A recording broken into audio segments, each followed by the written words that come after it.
Assalamualaikum warahmatullahi wabarakatuh. Selamat datang di podcast Kemilang Health Talk Rumah Sakit N21 Kemilang.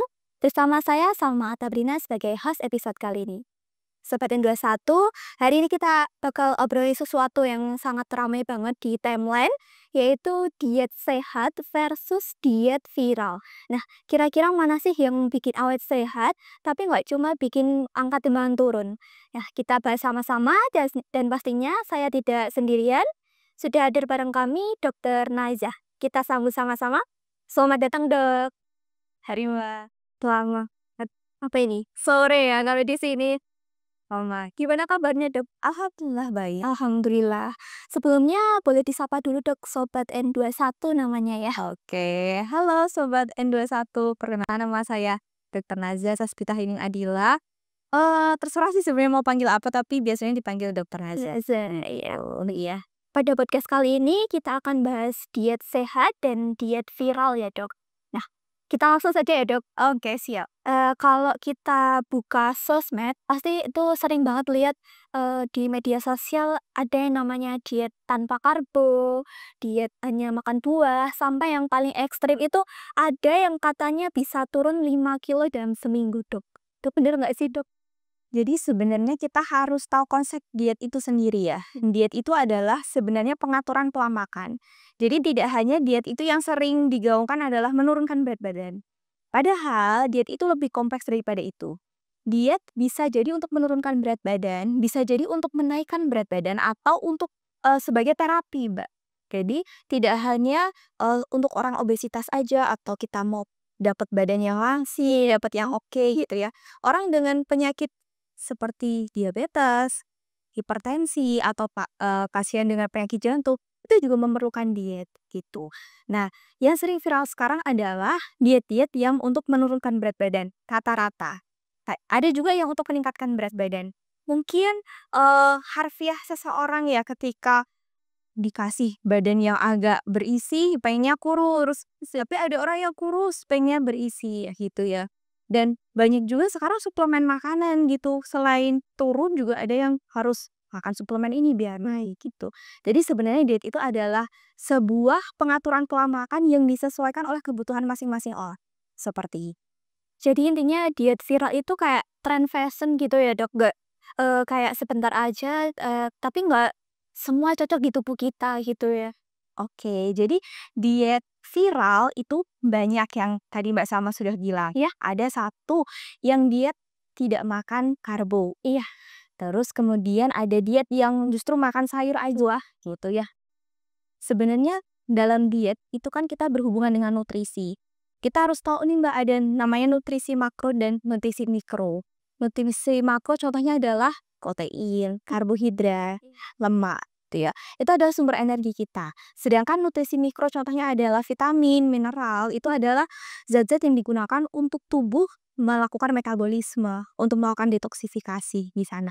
Nah, dalam diet yang viral ini banyak konsep yang digunakan. Contohnya seperti diet yang cenderung untuk makan sayur dan buah saja. Sebenarnya mereka lebih ingin memiliki konsep bahwa kurangi karbohidrat kompleks, ditambah perbanyak karbohidrat yang kurangi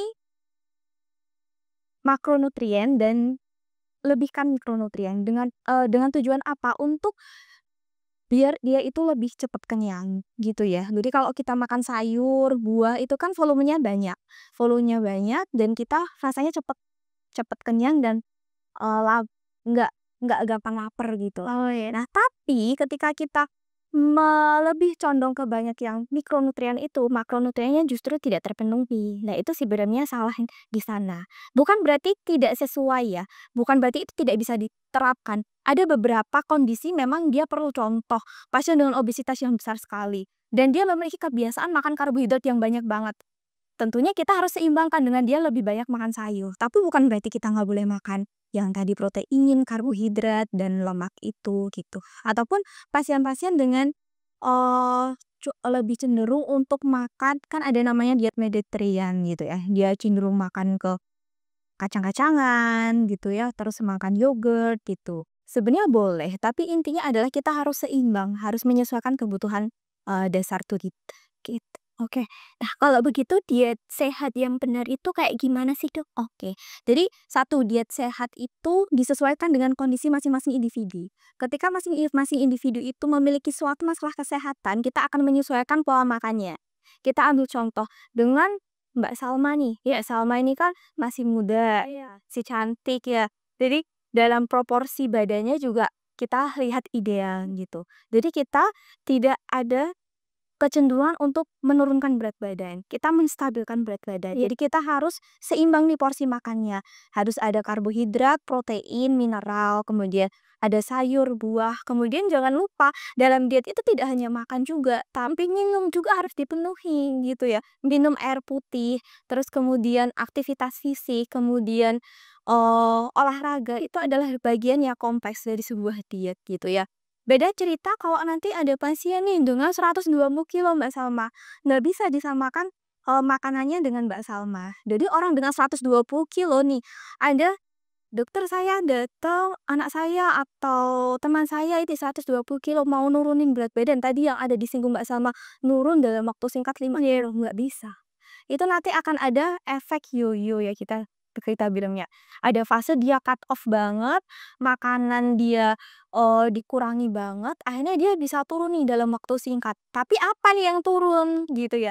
Apakah lemaknya? Apakah massa ototnya? Apakah justru kadar air di dalam tubuhnya? Gitu ya.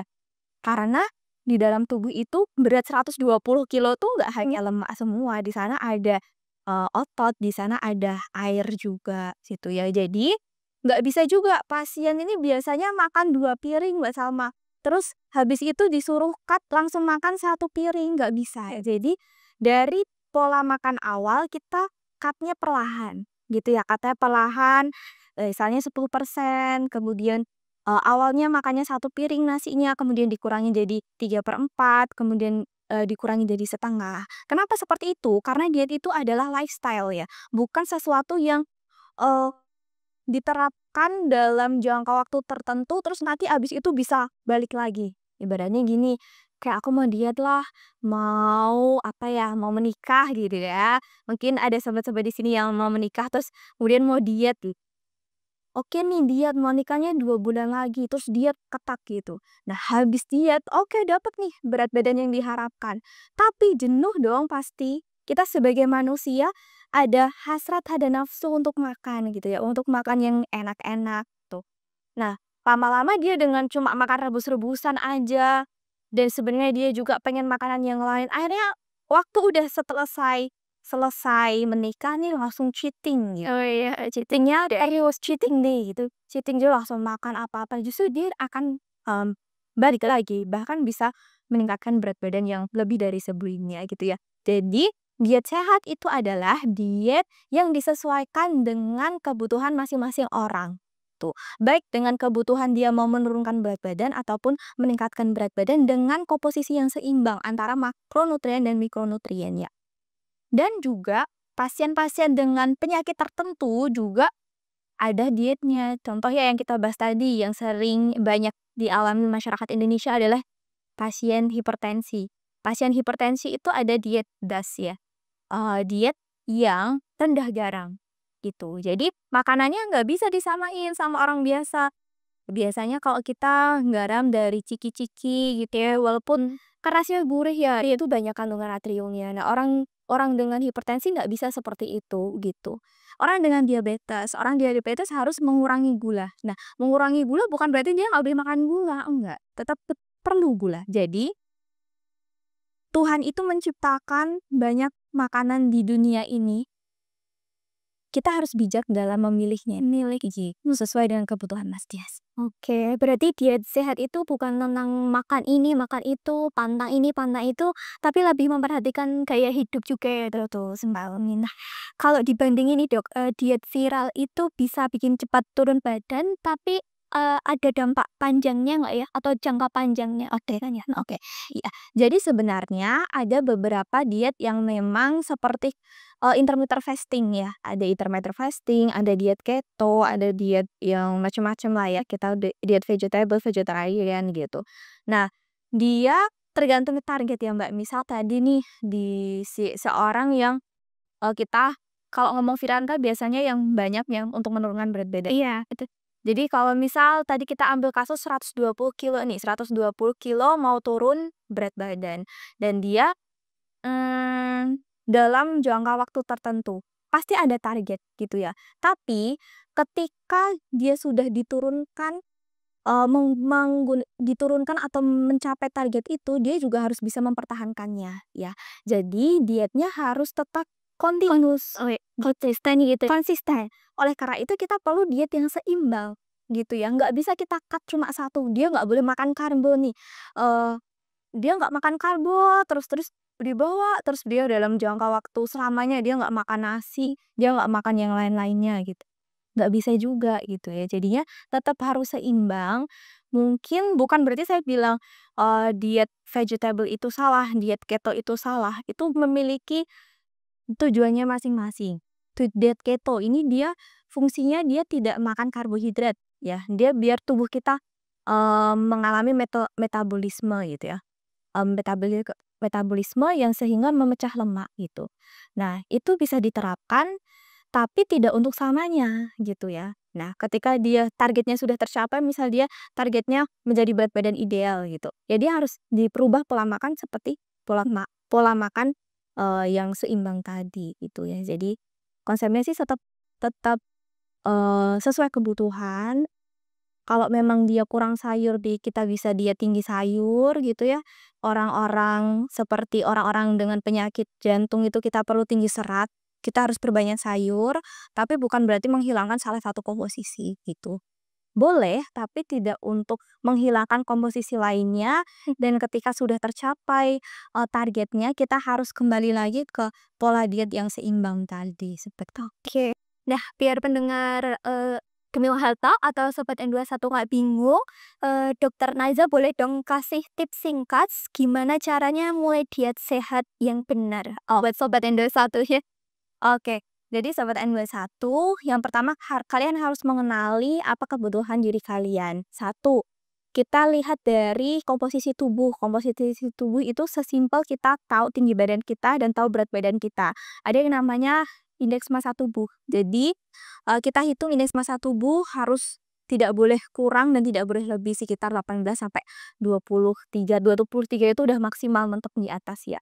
Nah, ketika Sobat N21 berat badannya kurang dari 18 kilo, berarti kita harus menambahkan makanan. Jadi bisa nih harus ditambah karbohidratnya, terus kemudian, kalori. Intinya gini, kalau kita mau meningkatkan berat badan, kalori yang masuk atau makanan yang masuk dengan kalori yang keluar itu harus banyak kalori yang masuk. Ketika kita mau menurunkan berat badan, kalori yang masuk dan kalori yang keluar harus banyak kalori yang keluar, gitu ya. Jadi, tahu dulu, Sobat N21 perlunya apa? Perlunya untuk menurunkan berat badan atau meningkatkan berat badan? Oke, kalau Sobat N21 memang perlu untuk meningkatkan berat badan, tadi harus makanannya yang dimakan harus lebih dari kebutuhan harian, dalam arti tapi dalam porsi yang wajar ya. Kemudian kalau memang berat badannya lebih, harus komposisi kalorinya harus lebih sedikit yang masuk daripada yang keluar. Ketika Sobat N21 sudah berada di berat badan ideal, kita lihat dari sisi kebutuhan khusus. Contoh, apakah Sobat N21 memiliki penyakit tertentu seperti diabetes, hipertensi, penyakit jantung, ataupun penyakit lainnya. Nah, kembali lagi di sana kita sesuaikan lagi kebutuhannya. Apakah harus diet rendah garam, apakah harus diet tinggi serat, apakah harus diet rendah gula, atau mengganti karbohidrat kompleks seperti itu. Jadi, tips singkatnya adalah satu, kenali diri kalian, kemudian dua, kenali kebutuhan kalian, kemudian yang ketiga, tetap harus kita konsultasi ya Mbak ya. Kita harus konsultasi ke dokter untuk melakukan program diet tersebut. Ataupun tenaga kesehatan lain seperti ahli gizi, seperti itu bisa. Gitu ya. Jadi jangan asal coba-coba nerapin aja nih. Lihat di TikTok ada yang, oh mbak ini nih nggak makan karbo, aku nggak mau makan karbo. Sesuai nggak sama kebutuhan kita? Gitu. Kembali lagi kita harus tahu kebutuhan kita sesuaikan. Nah, Kalau misal nih, sobat N21 sudah mendapat di berat badan ideal, tidak ada, ini ya, tidak ada kebutuhan khusus, contohnya tidak ada penyakit yang tadi saya bilang. Iya. Berarti kita harus terapkan makanan yang gizi seimbang, yaitu ada karbohidrat, ada protein, ada lemak, ada mineral, ada sayur-sayuran gitu. Kemenkes sih sudah merekomendasikan untuk, isi piring makanku gitu ya, di mana dia ada karbohidratnya berapa porsi gitu. Itu diterapkan dan diimbangi dengan minum yang banyak, kemudian diimbangi juga dengan istirahat yang cukup, dan diimbangi juga dengan aktivitas fisik dan olahraga yang teratur, seperti itu. Oke, simple banget ya. Jadi nggak perlu ikut tren, tapi tetap konsisten juga. Konsisten dan kenali diri sendiri. Kebutuhan kita apa. Oke, nah, oke teman-teman. Jadi kesimpulannya diet viral mungkin bikin cepat turun, tapi diet sehatlah yang bikin awet sehat. Kalian pilih yang mana? Oke, terima kasih Dok. Semoga podcast kali ini bikin masyarakat atau Sobat N21 yang melihat bisa lebih paham tentang diet sehat versus diet viral gitu. Nah, sampai jumpa di episode berikutnya. Jangan lupa Sobat N21 follow dan share ke teman-teman lainnya. Tetap jaga kesehatan, salam sehat. Wassalamualaikum warahmatullahi wabarakatuh. Waalaikumsalam warahmatullahi wabarakatuh. Boleh dadah dadah dadah. Dadah.